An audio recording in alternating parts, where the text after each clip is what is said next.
হযরত জিবরিল আমিন দেখলেন ইমামতির মুসাল্লা খালি।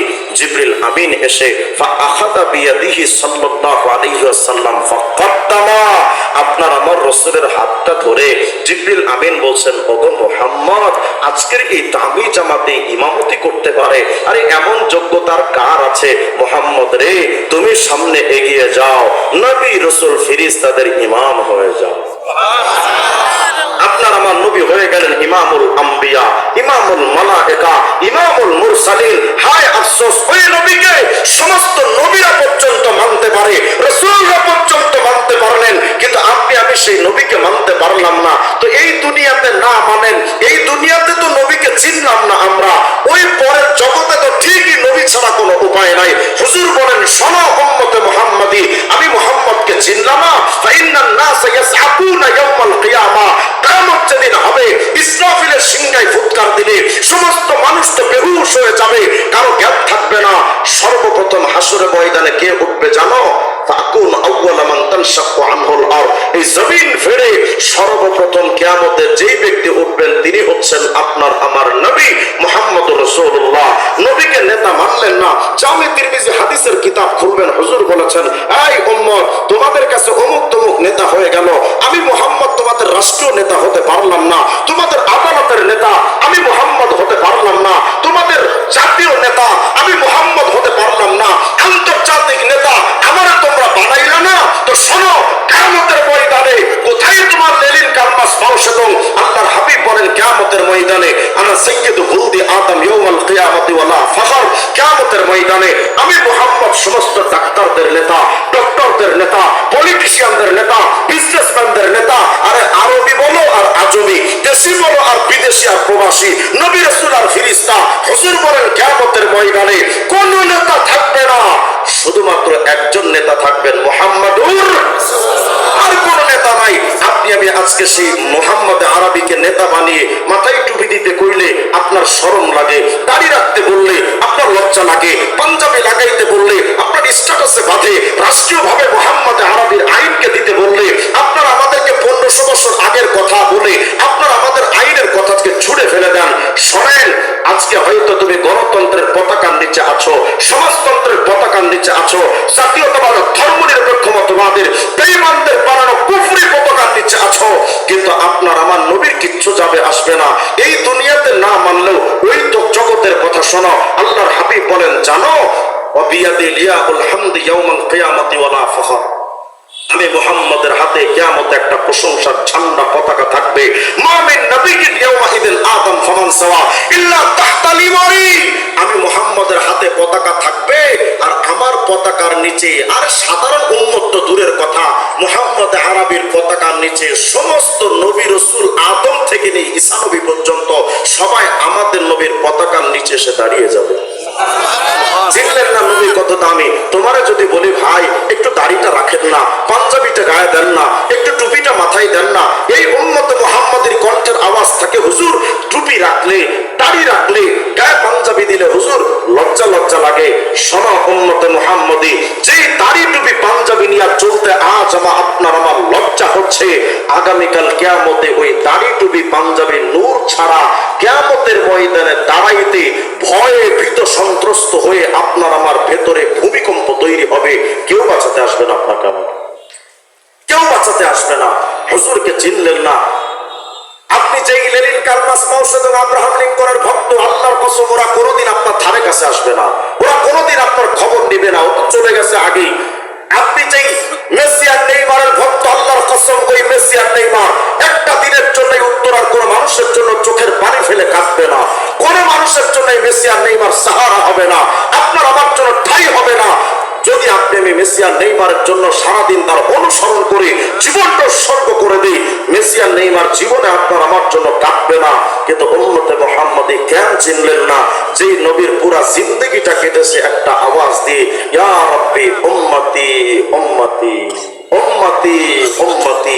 নবী খাইতে গেলে উম্মতের চিন্তা, ঘুমাইতে গেলে উম্মতের চিন্তা, বসতে গেলে উম্মতের চিন্তা, নবী হাঁটতেছেন উম্মতের চিন্তা, গভীর রাতে হঠাৎ করে নবীর ঘুম ভেঙে যেত, ইয়া রাব উম্মতি উম্মতি।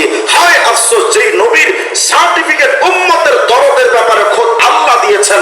আল্লাহ বলছেন, নবী এত উম্মতি আলাইহিম ইল্লাম ইউমিনু বিহাদাল হাদিসি আসাফা। আল্লাহ বলছেন নবী গো, উম্মতের প্রতি আপনার এতটাই দরদ, আমি আল্লাহর মনে হয় কখন জানি উম্মতের পেরেশানিতে আপনি হার্ট অ্যাটাক করে বসেন, কখন জানি আপনি স্ট্রোক করে বসেন, কখন জানি এই রাস্তায় আপনি শেষ হয়ে যান। উম্মতের জন্য আপনার এতটাই দরদ। আহারে উম্মতে মুহাম্মাদি, আপনি আমি নবীকে চিনলাম না। আম্মা জান আয়েশা সিদ্দিকা বলেন, একদিন তাকিয়ে দেখলাম হুজুরের দিকে, তিবা নফস, আল্লাহর হাবিব খুব হাস্যোজ্জ্বল চেহারা, চেহারার মধ্যে হাসি হাসি ভাব। আমি হুজুরকে হাস্যোজ্জ্বল খুশি খুশি দেখে আমি আয়েশা বললাম, ওগো নবী, উদউলি ইয়া রাসূলুল্লাহ, আমার জন্য একটু দোয়া করে দেন না। নবী আপনাকে দেখতে পাচ্ছি খুব আনন্দ চিত্তে আছেন, খোশ মেজাজে আছেন, হাবিব আমার জন্য একটু দোয়া করেন না, আমি তো আপনার আয়েশা, একটু দোয়া করেন। আল্লাহর হাবিব হাত তুললেন, আল্লাহুম্মা গফির আয়েশা মা তাকাদ্দামাত মিন যামবিহা ওয়া মা তাআখারাত ওয়া মা আলানাত ওয়া মা আসরাত। ও আল্লাহ, আমার আয়েশার প্রকাশ্যের গুনাহ, অপ্রকাশ্যের গুনাহ, আগের গুনাহ, পরের গুনাহ, সব গুনাহগুলো আল্লাহ আমার আয়েশার সব গুনাহ মাফ করে দেন। আয়েশা সিদ্দিকা বলেন, আমি যখন দোয়াটা শুনলাম, দোয়াটা শুনে তো আমি এতটাই আনন্দিত আর খুশি, আমি হাসতে হাসতে খুশিতে আনন্দে হাসতে হাসতে হুজুরের উরুর উপরে আমার মাথা পড়ে গেছে, আমি এতটা আনন্দিত। আল্লাহর হাবিব আমার আনন্দ দেখে জিজ্ঞেস করছেন, ইয়া আয়েশা আয়াসুরুকি দুআই, আয়েশা আমার দোয়া কি তোমাকে খুশি করে দিয়েছে, আনন্দ দিয়েছে? আল্লাহর হাবিবের স্ত্রী আয়েশা সিদ্দিকা বলছেন, ওগো নবী, আমি কেন খুশি হব না? কি চমৎকার একটা দোয়া আপনি করেছেন, প্রকাশ্যের গুনাহ, অপ্রকাশ্যের গুনাহ, আগের গুনাহ, পরের গুনাহ, সব গুনার জন্য আপনি দোয়া করে দিলেন ক্ষমার জন্য, এর চাইতে উত্তম দোয়া আর কি হতে পারে? আল্লাহর হাবিব বলেন, এই আয়েশা, এই দোয়াটা আজকে তোমার নাম ধরে জীবনে একবার করেছি, কিন্তু আয়েশা জানো, প্রতি 5 ওয়াক্ত নামাজের পরে এই একই দোয়া আমার সকল উম্মতের জন্য আমি করতে থাকি। আল্লাহর হাবিব তার উম্মতের জন্য এতটা পাগল ছিলেন, এতটা পাগল ছিলেন উম্মতের জন্য, রাত্রবেলা ঘুমাতে যেতেন, নবীর চোখে ঘুম আসতো না। সুবুলুস সালাম কিতাবের 30 নম্বর পৃষ্ঠা বর্ণনা তালাশ করে দেখবেন উলামায়ে কেরাম। আম্মা জান আয়েশা সিদ্দিকা বলেন, আমি আয়েশা একদিন নবীজি আমার পাশেই ঘুমায়াছিলেন, হঠাৎ করে কুনতু যাতা লাইলাতিন আতরুবুন নবিয়্যা, আমি নবীকে খুঁজতে লাগলাম, ঘুম থেকে উঠে দেখি আমার পাশে নবী নাই, নবী গেলেন কোথায়? নবীরে খুঁজতে লাগলাম, নবী কই, নবী কই, নবী কই। আশপাশের বাড়ি ঘর খুঁজলাম, নবী নাই, অলিগলি খুঁজলাম, নবী নাই। আমার স্বামী গেলেন কোথায়? এই রাত্রে কি অন্য কোনো স্ত্রীর ঘরে গেলেন নাকি? হযরত আয়েশা সিদ্দিকার মাঝে মধ্যে গায়রাতে লাগতো, অন্য কোনো ঘরে গেলেন নাকি? আমি চতুর্দিকে খুঁজলাম, না না, আমার হাবিবকে পাওয়া যায় না।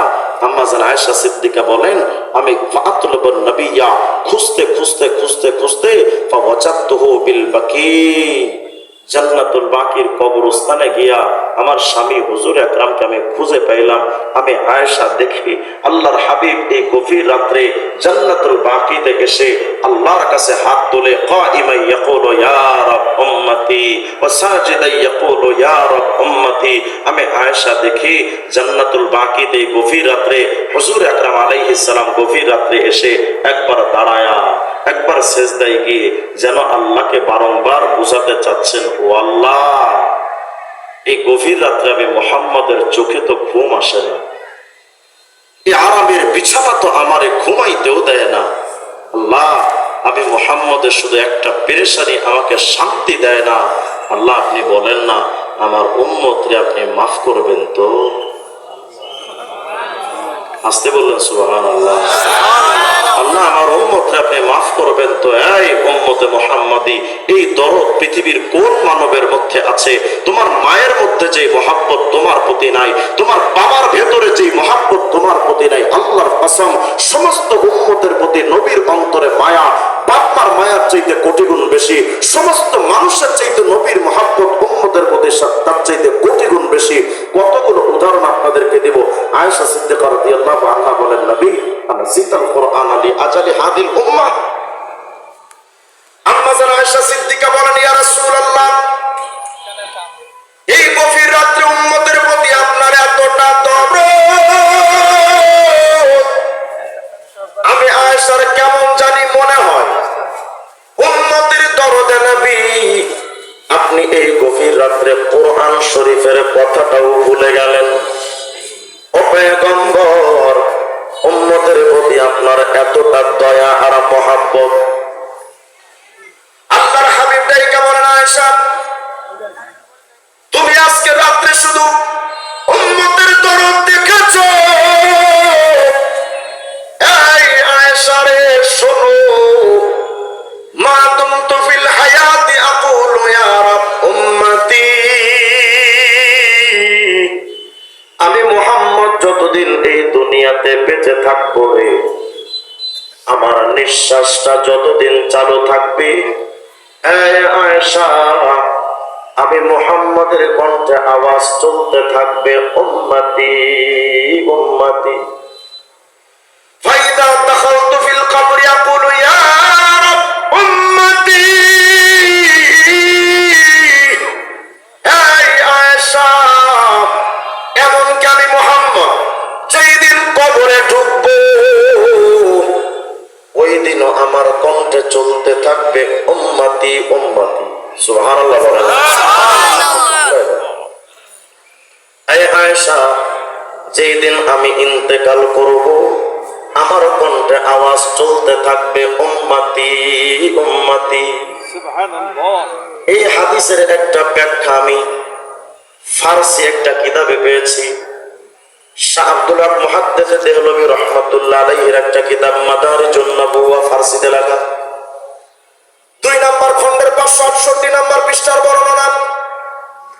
আব্দুল হক মুহাদ্দিস দেহলভী এই বর্ণনাটা সনদ ছাড়া লিখেছেন, আল্লাহর হাবিব যেদিন ইন্তেকাল করেন, মায়ার নবীর দেহ মোবারক যে কয়েকজন সাহাবী মিলে কবরে নামাইতেছিলেন, যে কয়েকজন সাহাবী নবীর দেহ মোবারক কবরে নামানোর জন্য কবরে নামলেন, এদের মধ্যে একজন সাহাবী হযরত কুসাম ইবনে আব্বাস রাদিয়াল্লাহু আনহু, নবীজির আপন চাচাতো ভাই হযরত কুসাম ইবনে আব্বাস রাদিয়াল্লাহু আনহু সন্তান। সিয়ারু আলামিন নুবালা 3 নম্বর খণ্ডে 441 নম্বর পৃষ্ঠার ভেতরে কুসাম ইবনে আব্বাসের জীবনীটা লেখা আছে।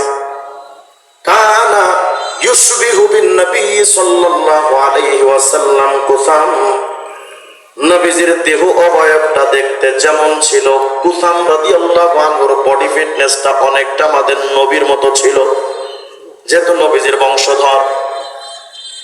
وكان آخر من خرج من لحد رسول الله صلى الله عليه وسلم, এই কুসাম তো সেই সাহাবী নবীজির কবরে রাইখা সর্বশেষ আল্লাহর হাবিবের কবর থেকে সর্বশেষ যে সাহাবী নবীজির কবর থেকে বের হয়েছিলেন, এই সাহাবী হযরত কুসাম। হযরত কুসাম বলেন, আমি যখন মায়ার নবীরে দেহ মোবারকটা ধরে কবরে নামায়া, আমার আগে তো সকল সাহাবীরা উঠে এসেছেন, আমি সর্বশেষ যখন উঠব, হযরত কুসামের নিশ্চয় মনে মনে আসছে, আল্লাহ এতদিন তো মায়ার নবীরে সকাল সন্ধ্যা নবীরে দেখেছি, সাহাবীদের একটা আমল ছিল, মনে কোনো কষ্ট দুঃখ যন্ত্রণা আসলে সাথে সাথে রহমতুল লিল আলামিনের দরবারে তারা হাজির হয়ে যেতেন। মায়ার নবীর চেহারা মুবারকের দিকে তাকাইলে সাহাবীদের মনের সব কষ্টগুলো ওই নূরানী চেহারা দেখে দূর হয়ে যেত। সুবহানাল্লাহ। হযরত কুসাম ইবনে আব্বাস ভাবলেন, আরে এতদিন তো সকাল সন্ধ্যা নবীজির দরবারে আসতাম, মায়ার নবীর চেহারা মোবারকটা আমরা দেখতাম, কিন্তু আজকের পরে তো এই রহমতুল লিল আলামিন আর কোনদিন দেখতে পারবো না, এটাই তো জীবনের শেষ দেখা। এই রহমতের চেহারা তো একটু পরেই দাফন হয়ে যাবে, আর তো কোনদিন এই রহমতের চেহারা খানা দেখতে পারবো না। আমি কুসাম মনে মনে ভাবলাম, আখেরি নজরটা একটু দেখা লই, আর তো দেখতে পারবো না। আব্দুল হক মুহাদ্দিস দেহলভী ফারসিতে ইবারতটা এভাবে লিখেছেন, হযরত কুসাম বলেন, नजर करदम दर कब्र के आ हजरत सल्लल्लाहु अलैहि वसल्लम लबहाए मुबारक खोद रामी जम्बानी। আমি যখন মায়ার নবীর চেহারা মুবারকের দিকে শেষবারের মতো যখন তাকাইলাম, আমি কুসাম চাইয়া দেখি মায়ার নবীর চেহারা। আমার নজরটা যখন পড়েছে, আমি কুসাম ইবনে আব্বাস চাইয়া দেখি আল্লাহর হাবিব আজকে কবরে শুয়ে শুয়েও মায়ার নবীর ঠোঁট দুটো এমন নড়াচড়া করতেছে। আস্তে করে সুবহানাল্লাহ। আমি কুসাম ইবনে আব্বাস মনে মনে ভাবলাম, আরে মায়ার নবী তো ইন্তেকাল করলেন, এখনো তার ঠোঁটটা নড়ে কেন? আমাদের বাংলাদেশের লামাযাবি খবিররা বলেন নবীরা সব মরা। আহলে সুন্নাত জামাতের আকীদা হলো নবীরা হায়াতুন নবী, নবীরা কোনদিন মরেন। আস্তে বলেন সূরা বাকারার মধ্যে আল্লাহ তাআলা বলেন, ওয়ালা তাকুলু লিমান ইউকতালু ফি সাবিলিল্লাহি আমওয়াত বাল আহইয়াউ ওয়ালাকিন লা তাশউরুন। আল্লাহ বলেন, এই আল্লাহর রাস্তায় যারা শহীদ হয় তারা মরে না, তারা জিন্দা। আমি অন্য দলিলের দিকে যাব না, শুধু এই প্রশ্নের জবাবটা দেন তো মুমিন, শহীদরা আল্লাহর ভাষণ অনুযায়ী মুর্দা না জিন্দা? শহীদরা যদি জিন্দা হয়, শহীদদের চাইতে নবীদের মর্যাদা কম না বেশি? নবীরা মরে কেমনে? শহীদরাই মরে না। শুধু নবীরা আলমে দুনিয়া থেকে আলমে বরসাকে ইন্তেকাল হয়, স্থানান্তরিত হন, আর কিছু না। আল্লাহর হাবিব কবরের মধ্যে শুয়ে শুয়ে ঠোঁট দুটো নাড়ান। হযরত কুসাম বলেন, কেন রে? নবীর কণ্ঠ থেকে আওয়াজ, উচ্চ আওয়াজ বের হয় না, ফিস ফিস আওয়াজ দিয়া আল্লাহর হাবিব কি যেন বলতেছিলেন, কণ্ঠ থেকে শুধু ফিস ফিস আওয়াজ বের হয়। হযরত কুসাম বলেন, আজ কোষ পেশ দাহা হয়ে দাসতাম, আমার কান্তারে মায়ার নবী রাহমাতুল লিল আলামিনের ঠোঁট মোবারকের কাছে একটু নিলাম, দেখি না মায়ার নবী কি বলতেছিলেন। হযরত কুসাম বলেন, আমি যখন আমার কান্তারে মায়ার নবীর কাছে যখন নিলাম, শনিদম কে আ হযরত ফরমাত, ইয়া রব্বি উম্মতি উম্মতি। আমি আমার কান্তরে মায়ার নবীর ঠোঁট মোবারকের কাছে যখন নিলাম, আমি শুনতে পাচ্ছি সারা জিন্দেগি উম্মতি উম্মতি বলে কান্নারত এই মানুষটা আজকে কবরে এসেও ফিস ফিস আওয়াজ দিয়া বলতেছেন, ওগো আল্লাহ, আমার গুনাহগার উম্মত রে মাফ কইরা দেন। তুমি আজকে মেসিয়ার নেইমারের ভক্ত হয়ে তার মতো চুল কাটতে পারো?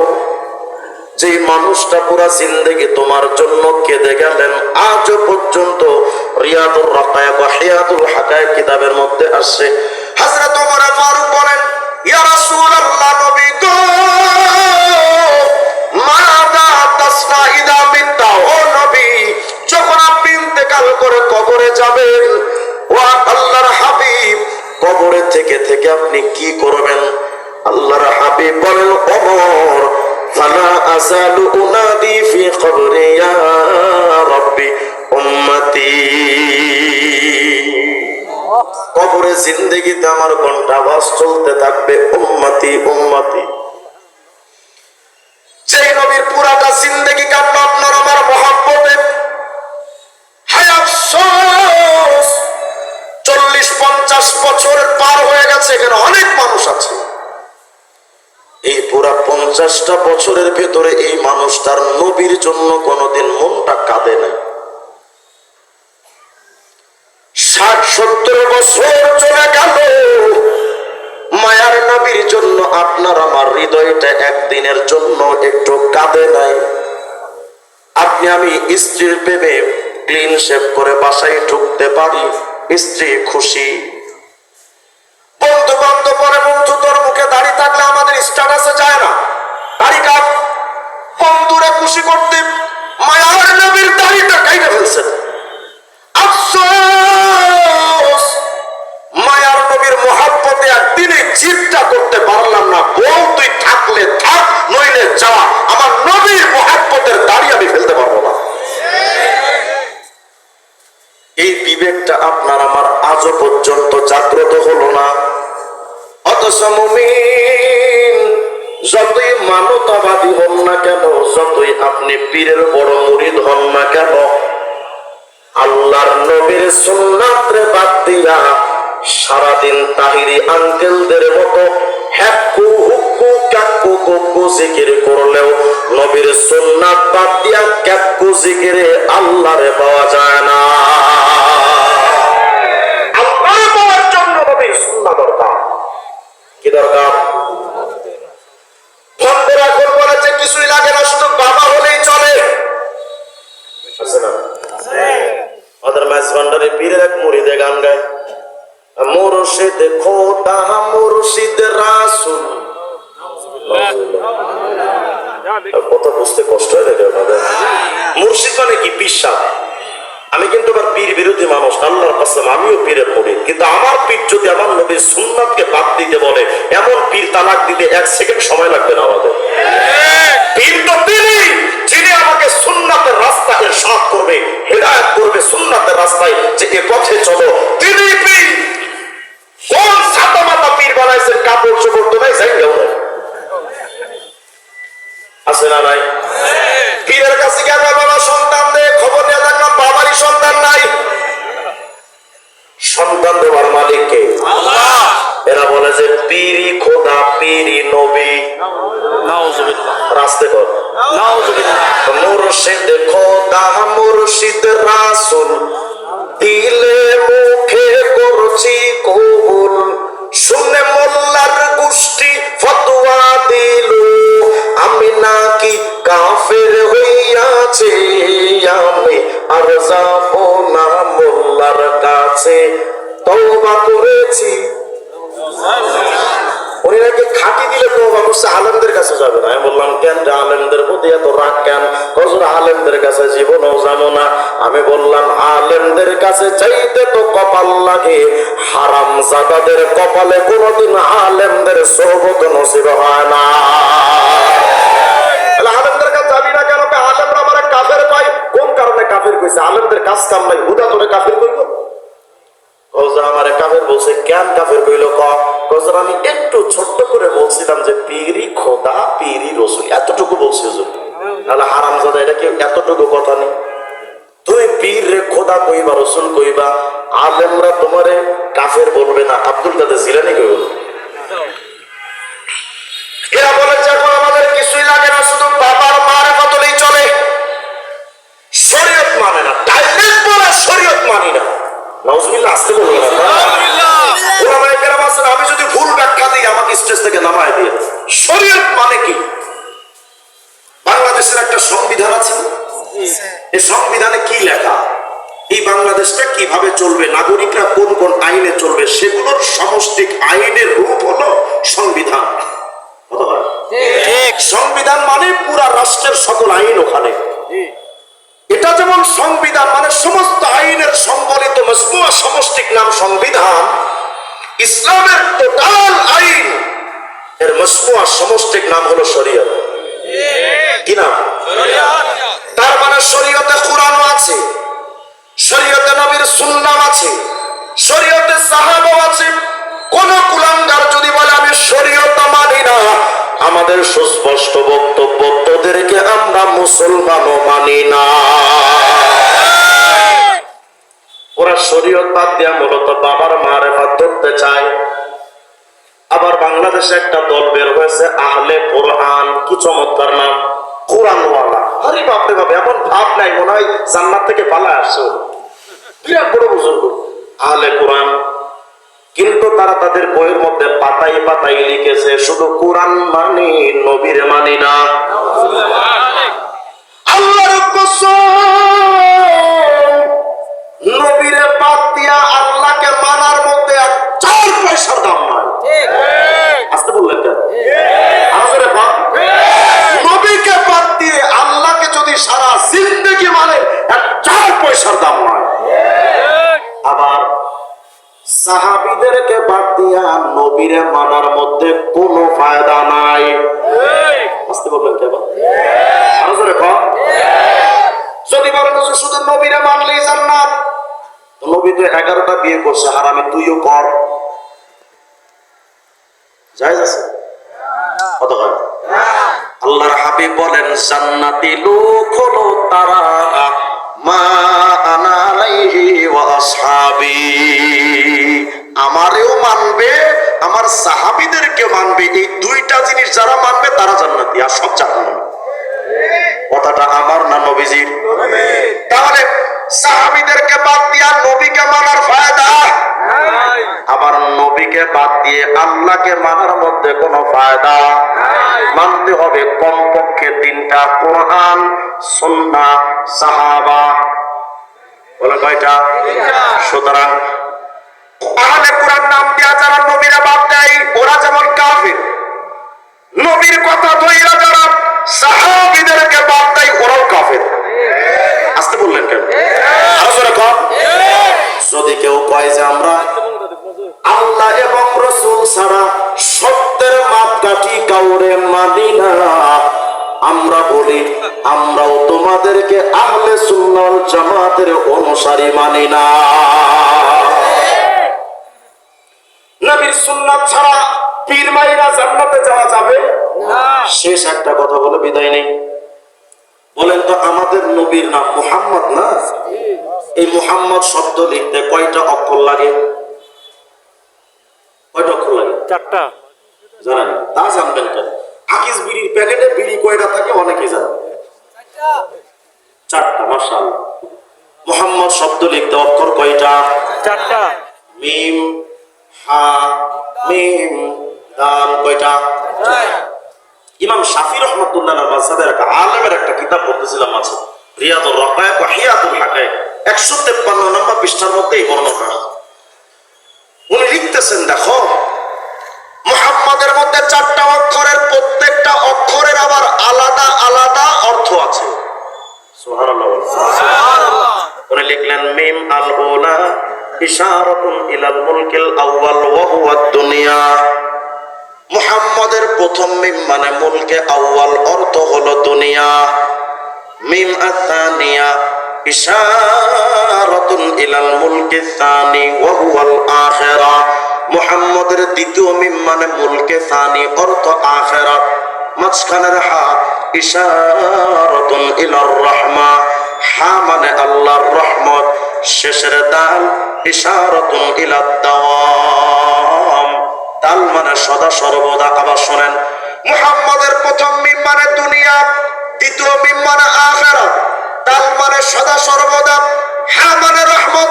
আল্লাহ পাক আমার আপনার নবীর নামটা মুহাম্মদ দিয়া আল্লাহ তাআলা এই কথা বুঝাইতে চান, দুনিয়ার মানুষ রে,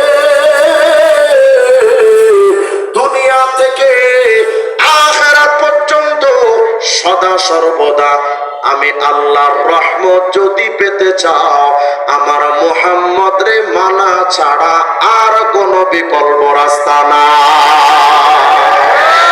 নবীকে মানা দরকার আছে না নাই? শুধু ব্যক্তিগত জীবনে নবীরে মানবেন, রাষ্ট্রীয় জীবনে মানার তো দরকার নাই। তাহলে আজকে থেকে সিদ্ধান্ত হবে ব্যক্তি জীবনে নবীর আইন আদর্শ ছাড়া মানি না, পারিবারিক জীবনে নবীর আদর্শ ছাড়া মানি না, সামাজিক জীবনে নবীর আদর্শ ছাড়া মানি না, রাষ্ট্রীয় জীবনে ওয়েস্টার্ন কালচার চায় না। কেউ বা আমার দেশে ইন্ডিয়ান কালচার আমদানি করতে চায়, চুংচাং ভুংবাং চাইনার কালচার আনতে চায়, আমেরিকার মাথা খারাপ ডোনাল্ড ট্রাম্পের কালচার আমার দেশে আনতে চায়। মুসলমানদের কণ্ঠে আওয়াজ হবে রাষ্ট্রীয় অঙ্গন থেকে ব্যক্তিগত জীবন নবী মুহাম্মদ ছাড়া আর কারো আইন মানি না। আল্লাহ তাআলা আমাদের সবাইকে কথাগুলোর প্রতি আমল করার তৌফিক দান করেন, বলেন আমিন। আচ্ছা, এখানে আরো অনেক আলোচক আছেন, আমার আরেকটা প্রোগ্রাম আছে সাভারে, সেখানে আমার এখন যাওয়া লাগবে, ওখানে 10টায় হাজির হওয়ার কথা। আপনাদের থেকে দোয়া চাই, আল্লাহ তাআলা আজকের মুজমাকে কবুল করেন। যারা আয়োজন করেছেন, মাদ্রাসার পরিবেশ দেখলাম, জেনারেল শিক্ষার সমন্বয় ইলমি মাদ্রাসা, মাশাআল্লাহ। কোরআন হাদিসের জ্ঞান শেখা হয়, জেনারেল শিক্ষা এখানে অনার্স মাস্টার্স পর্যন্ত আছে। আল্লাহ তাআলা এই মাদ্রাসার ভরপুর কামিয়াবি দান করেন, বলেন আমিন। ওয়া আখিরু দাওয়ানা আলহামদুলিল্লাহি রাব্বিল আলামিন। আসসালামু আলাইকুম।